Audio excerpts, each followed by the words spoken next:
అందరికీ నమస్కారం అండి. ఈరోజు మనం ఐగాట్ కర్మయోగి ప్లాట్ఫామ్లో భాగంగా ఉండే సునామీ మాడ్యూల్కు సంబంధించిన ఫైనల్ మూల్యాంకన ప్రశ్నలకు సమాధానాలు చేయడానికి ప్రయత్నిద్దామండి.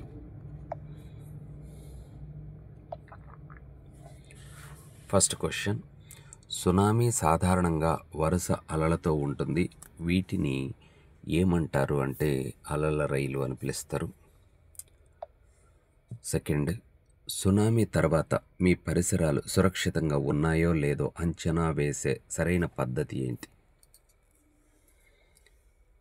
స్థానిక అధికారుల అనుమతి వచ్చిన తర్వాత మాత్రమే మీ ఆస్తిని సందర్శించండి.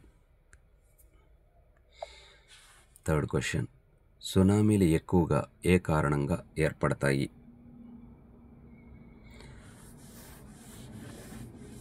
సముద్రపు అడుగున భూకంపాలు రావటం వల్ల ఏర్పడతాయండి. లోతైన సముద్రంలో సునామీలను గుర్తించడానికి ఉపయోగించే పరికరం ఏది? డార్ట్ బోయ్ అనేటువంటి పరికరాన్ని ఉపయోగిస్తారు. క్రింది వాటిలో అత్యవసర కిట్లో సాధారణంగా భాగం కానిది ఏది? టెలివిజను, నీటి సీసా, బ్యాటరీతో నడిచే టార్చి, ప్రథమ చికిత్స కిట్. టెలివిజన్ అండి. ఏ మహాసముద్రంలో ఎక్కువ సునామీలు నమోదయ్యాయి, వస్తాయి కూడా? పసిఫిక్. క్రింది వాటిలో సునామీలకు తక్కువగా కారణమయ్యే సంభవం ఏది? మంచు కరగడం, ఇసుక తుఫానులు, అడవి దహనాలు. సో తక్కువ కారణమయ్యేది సముద్రంలో మెటియోరైట్ పడటం, గ్రహశకలం పడటం అట. 26 దేశాల కలయికగా ఉన్న పసిఫిక్ సునామీ హెచ్చరిక వ్యవస్థ యొక్క ప్రధాన కార్యాలయం ఎక్కడ ఉంది? హవాయి అండి. ఈ ప్రకటన నిజమో కాదో పేర్కొనండి. డిజాస్టర్ అలర్ట్ అనేది ప్రజల కోసం చెల్లించాల్సిన మొబైల్ యాప్. నిజమండి. రింగ్ ఆఫ్ ఫైర్ ఏ సముద్రంలో ఉంది? పసిఫిక్ మహాసముద్రమే. తుఫానులు, సునామీలకు కేర్ ఆఫ్ అడ్రస్ ఏంటి అంటే పసిఫిక్ మహాసముద్రం. ఇన్కోయిస్ యొక్క పూర్తి రూపం ఏంటి?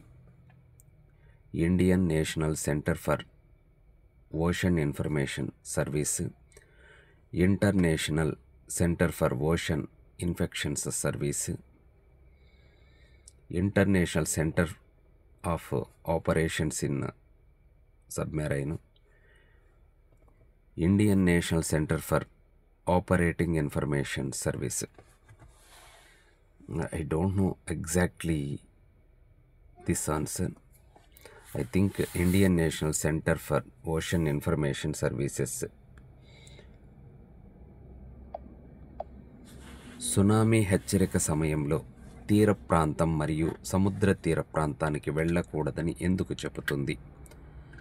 అప్రతిక్షితమైన మరియు శక్తివంతమైన అలల నుండి తప్పించుకోవడానికి. It is the answer.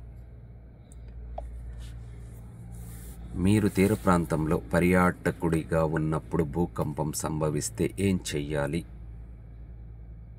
Tsunami హెచ్చరిక ఉందో లేదో తెలుసుకోవడానికి మీ రేడియోను ఆన్ చెయ్యండి.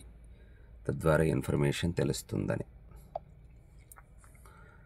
సునామీ సంభవించే ప్రాంతంలో అత్యంత సురక్షితమైన ప్రదేశం ఏది? ఎత్తైన భూభాగంలో ఉండటం సురక్షితమైనది. సునామీ సమీపిస్తున్న సంకేతం ఏంటి? సముద్ర జలాల ఆకస్మిక వెనుకకు వెళ్ళిపోవడం అన్నమాట. Okay, so 15 questions are answered. 15లో 60% అంటే 9 ప్రశ్నలకు సరైన సమాధానాలు ఇస్తే మనము ఉత్తీర్ణత అయ్యి సర్టిఫికేట్ పొందేదానికి అవకాశం ఉంది. So we have to check answers. Thank you all అండి.